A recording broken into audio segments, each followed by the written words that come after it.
Salut à tous, aujourd'hui on va refaire les joints sur ce mur de façade en pierre. Allez, je te montre.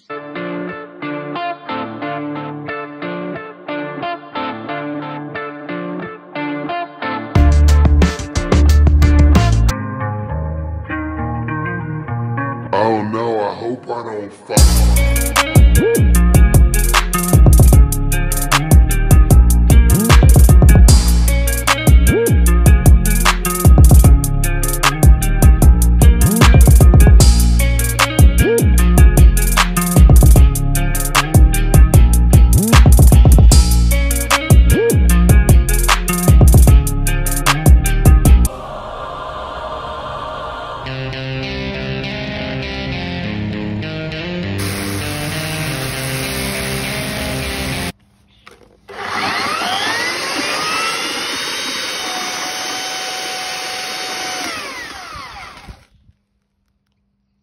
Donc tu vois ici, on est sur un mélange tout près, donc c'est des sacs.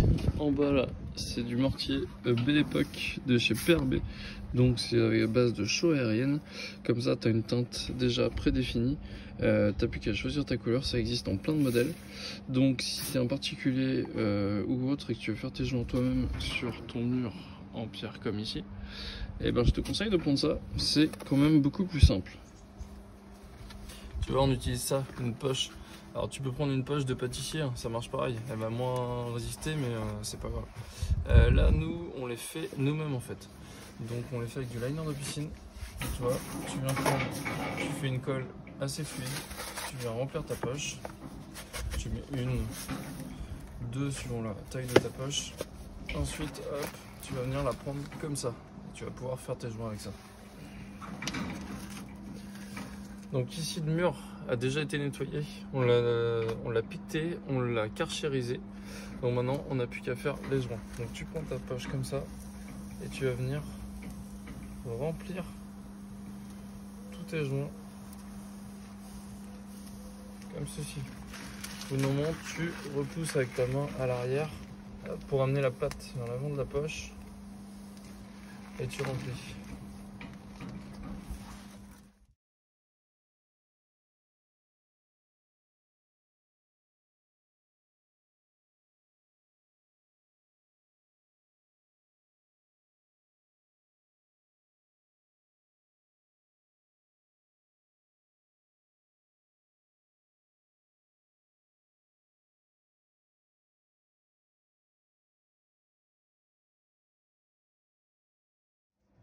Bon là tu vois, ça y est, mon bac est vide, j'avais l'équivalent d'un sac. Ensuite tu vas prendre cet outil, ça s'appelle une langue de chat. Voilà, donc ça ressemble à une mini truelle si tu veux. Donc si t'en as pas, tu prends une vieille truelle, tu la coupes, ça fait la même. C'est juste que voilà, ça fait l'équivalent de l'épaisseur du joint à peu près. Donc le produit a commencé à tirer parce qu'il s'est passé quelques minutes, le temps que j'étale tout mon bac. Et en fait tu vas venir serrer, on appelle ça serrer les joints.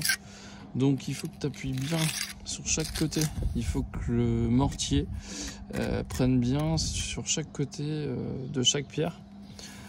Hop, tu fais comme ça. Si tu fais un mauvais serrage, tu auras un résultat moyen au grattage.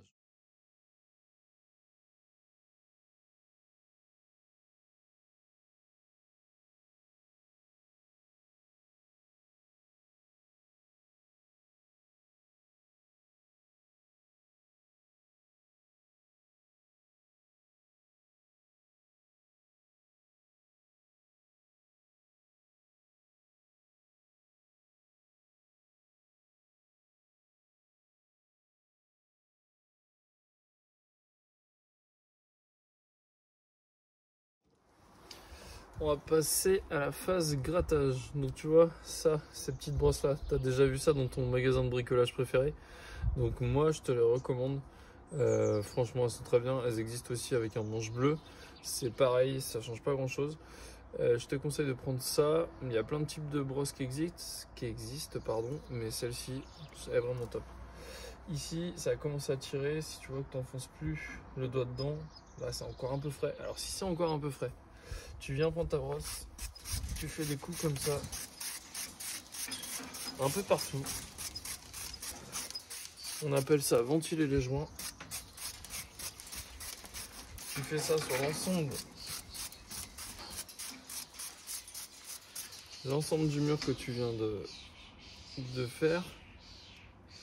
Et ensuite, tu viendras faire ton brossage de finition. Donc là, j'ai attendu quelques heures avant que ça tire un petit peu. C'est très variable. Au niveau du temps de séchage, ça dépend de la météo. Ici, moi tout à l'heure, il commence à pleuvioter un petit peu, donc voilà, c'est pas terrible. Si t'es en plein soleil, c'est pareil, ça peut varier. Donc t'attends que ça tire. Faut vraiment que ton doigt, voilà, tu puisses plus le rentrer dedans, mais faut pas attendre trop que ce soit dur parce que sinon tu pourras plus les gratter, quoi. Alors on va passer au brossage de finition. Donc tu vois, là certains vont me dire mais en fait c'est déjà quasiment bon, donc ça pourra même rester comme ça. Alors moi je peux pas laisser ça comme ça du coup parce que voilà, j'aime pas du tout, pour moi c'est pas assez fini. Tu vois là il y a des blancs là, on les voit pas trop, mais quand ça va sécher ça va se voir. Là il y a des petites fentes, on voit que c'est pas nickel, c'est pas bien dégagé au niveau des arêtes sur le bord des pierres. Donc moi j'aime bien dégager les arêtes. Donc si tu veux, faut vraiment qu'il n'y ait plus de blanc. Je les creuse pas trop. Je suis pas très fan de certains viennent creuser vraiment le joint. Moi j'aime bien le laisser assez rempli, mais par contre vraiment dégager les arêtes des pierres. Donc voilà. Si tu vois que ça colle sur ta brosse, que ça fait un gros paquet de mortier qui reste collé, donc ça veut dire que c'est pas encore sec. Donc voilà, là tu vois c'est encore limite, mais c'est bon à prendre. Si ça devient tout blanc, que tu grattes, que c'est dur comme il n'y a pas, ça commence à être trop tard. Donc faut vraiment surveiller pour être pile poil dans les temps pour gratter ça et avoir une finition nickel.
Alors ça y est, c'est fini, le brossage de finition est fait. Petite astuce, tu prends ça, si tu as encore quelques petites traces, tu vois ici il y a des petites traces de brossage, tu prends une brosse, ça marche, un balai, peu importe, et en fait tu viens mettre un coup de balai dessus. En plus ça enlève les grains, ça nettoie un petit peu la pierre. Donc, tu fais ça partout si tu veux. Et du coup, tu as un résultat qui est vraiment nickel. Donc là, tu vois, tu as des beaux joints, tu n'as pas de blanc, tu vérifies que tout est bien gratté partout. Et tu peux faire ça chez toi tranquille. Alors, tu n'auras pas l'occasion de faire toute ta façade d'un seul coup, hein. Quand tu fais à la main comme ça, tu es obligé de faire des coupures. Donc là, tu arrêtes net comme ça. Le lendemain, tu peux faire un raccord. Ça se verra même plus une fois le brossage terminé. Ça se verra plus. Il n'y a pas de souci là-dessus. Si ton mélange est trop mou, tu vas venir en foutre partout sur les pierres, donc c'est pas recommandé. S'il est trop dur, il va pas passer dans les poches, donc faut trouver le juste milieu, voilà, pour appliquer le produit. Si tu as de la laitance sur tes pierres, donc si ton produit est correct, pas trop mou, en général tu salis pas trop la pierre, donc t'as pas le souci avec la laitance. Une fois que tu as brossé, en général la pierre est nickel. Si jamais t'en as, t'as des produits qui existent pour nettoyer la laitance.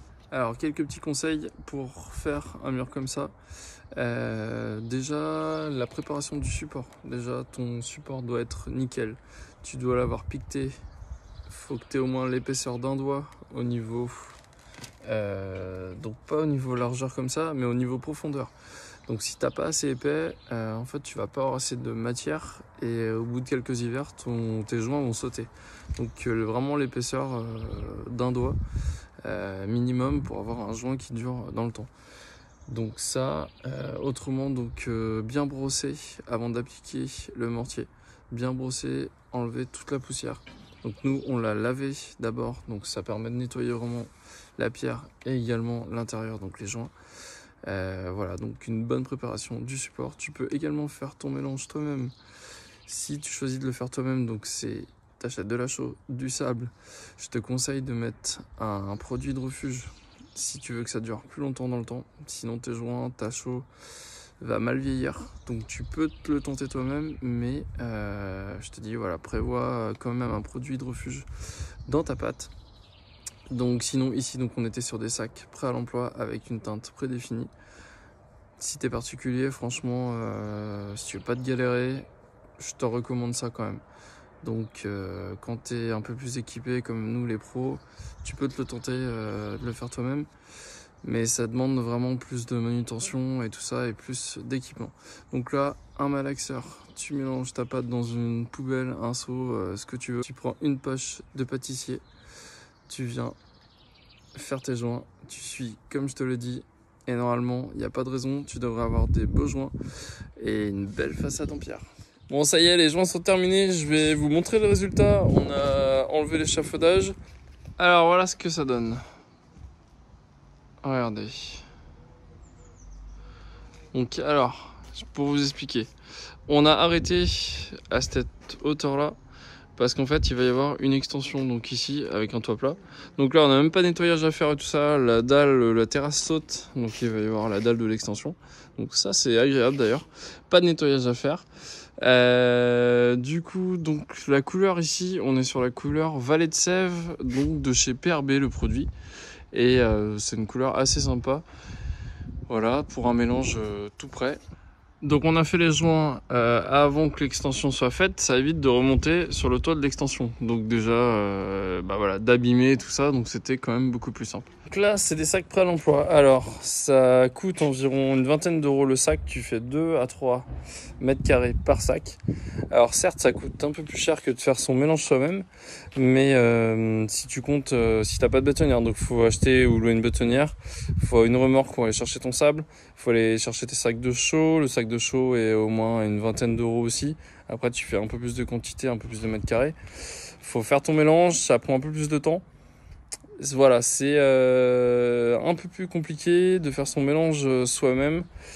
C'est vrai que là c'est une question de facilité et souvent les clients veulent une couleur bien spécifique. Ou les bâtiments de France, nous on est pas mal embêtés avec ça, les bâtiments de France, embêtés, nous réclament certaines teintes ou certaines couleurs. Donc en fait ça c'est une couleur que eux acceptent, donc on part souvent sur ce type de produit déjà tout prêt. Donc voilà, et à très vite pour d'autres vidéos. Ah et n'oublie pas, abonne-toi pour encore plus de vidéos de maçonnerie. Allez, salut.